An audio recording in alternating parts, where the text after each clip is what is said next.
rise to power. Today I'm not here at school because I went to Milan MUN with Mateo and other MUNers from BSM, and but you guys have to review. So here we go. Go for and our group is focusing on the rise of power of Saddam Hussein. So since his childhood, Saddam Hussein has been an outstanding character. He was quite violent, but although his violent character, he gained a lot of supporters and solidified his control over Iraq. And if your purpose of getting this tutorial done is just to review and cram some notes inside your notebook, then I believe your time will be better spent doing something else, sort of like the bite size. Because, in my opinion, history is more about just dates and facts. It's about making connections. It's about inferring and learning from the mistakes of other people. So history is more than just some facts. And if fact is all you want, then please do not continue listening to this.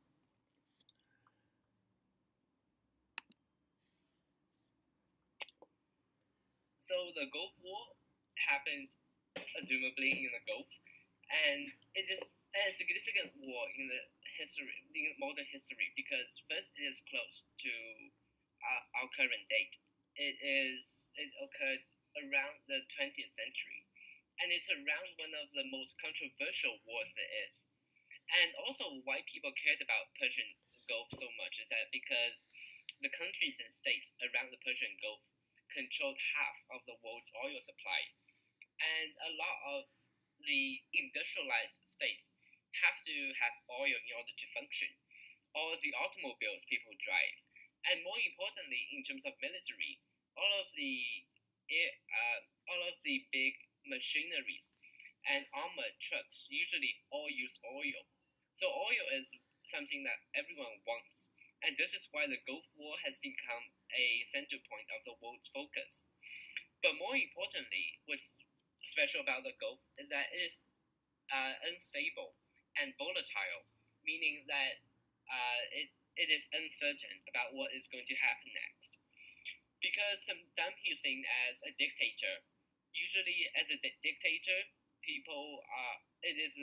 a dictator is less predictable than a crowd. Usually the crowd is rational, but a dictator may be capricious, meaning they change easily. So this has been the world center focus because people don't know what Saddam Hussein is going to do next, and they're not certain about it, even if they have a guess. This is why people are very wary, and they wanted to make sure that nothing really bad.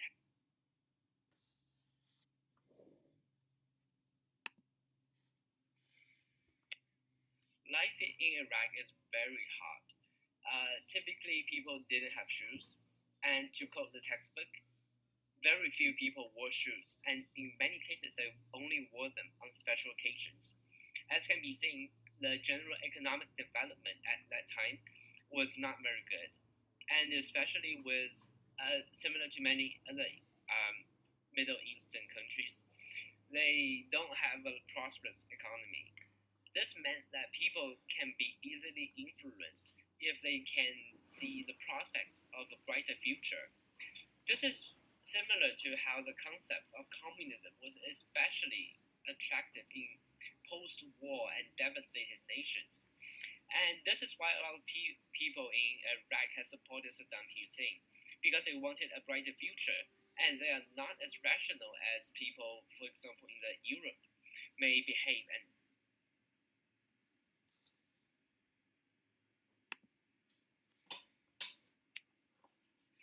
Saddam Hussein's childhood was not very peaceful. He was described as a social outcast, and he often carried a metal bar for self-defense. This shows that the environment and society which he lived in was quite unstable, and the crime rates were relatively high. He didn't really have much choice other than to protect himself. And also, notably, he threatened his headmaster with death to not expel him. And this shows that since his childhood, Saddam Hussein has led a very violent and threatening life.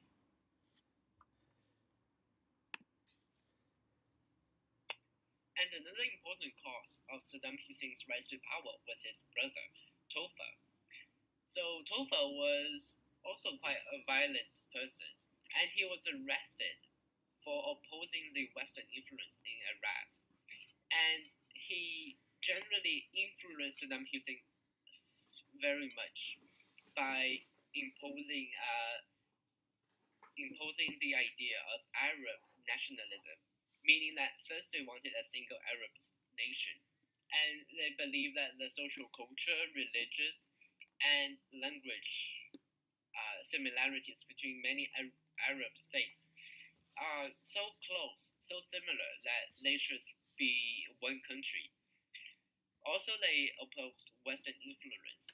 They did not want foreign countries, especially the Britons, to control them and govern how the country is governed. And also, they hated the monarch because the monarch worked with the Brits, and they believed that the monarch did not govern the country for the best of the people.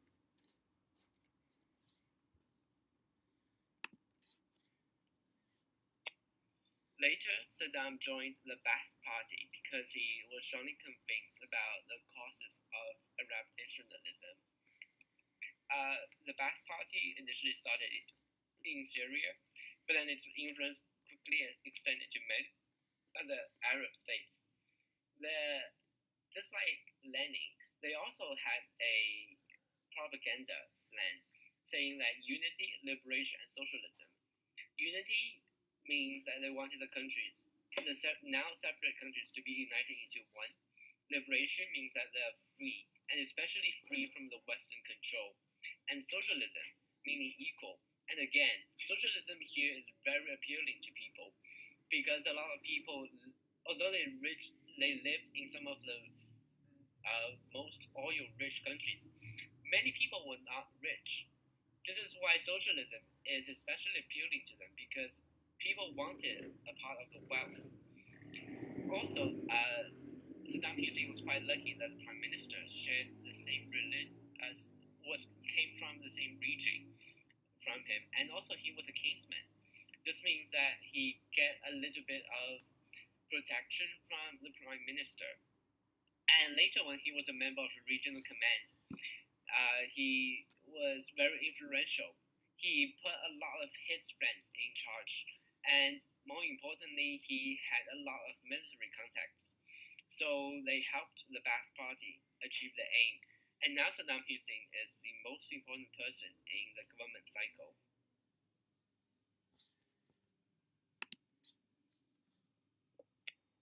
And one of the challenges Saddam Hussein faced was similar to that of Stalin. He had many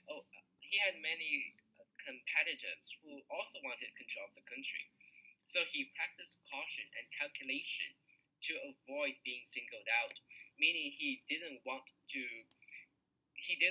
other candidates to do what to sort of exile him or urge him out of the political arena. So what he did when he had power was that he targeted politicians and military personnel to secure his power. And again, he assigned his friends to the Revolutionary Command Council, which is one of the most influential groups of people in that country. Also, they had alliances with Russia, and this was especially helpful for him personally because he had a superpower nation to support him.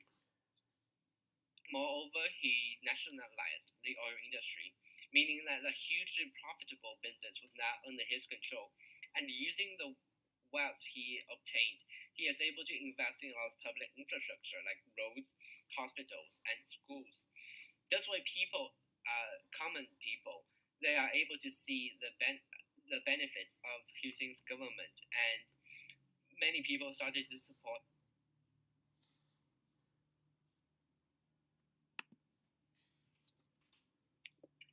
There's an age-old saying that history is written by the winners, and in this case, I think it is particularly true.